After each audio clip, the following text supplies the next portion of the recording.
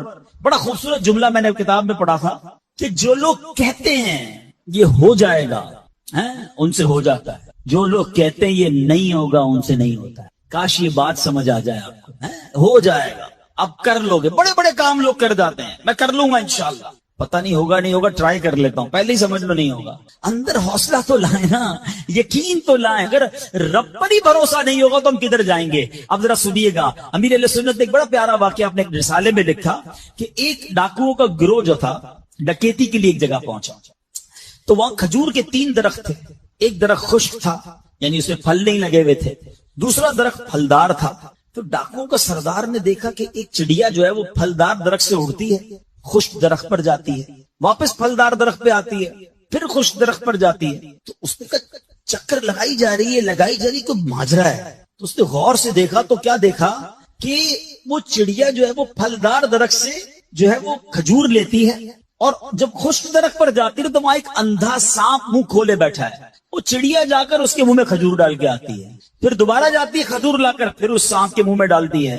وہ جب ڈاکوؤں نے دیکھا تو وہ تو حیران ہو گیا، رونے لگ گیا کہ اے اللہ پاک، یہ وہ جانور ہے سانپ جس کو مارنے کا حکم تیرے پیارے حبیب علیہ الصلوۃ والسلام نے دیا ہے، کیونکہ یہ مسلمانوں کو تکلیف پہنچاتا ہے، مگر تو نے جب اس کی آنکھیں لی تو اس کی رزق کا انتظام کر دیا اور ایک چڑیا کی ڈیوٹی لگا دی کہ وہ جا کر اس کو کھانا پہنچائے۔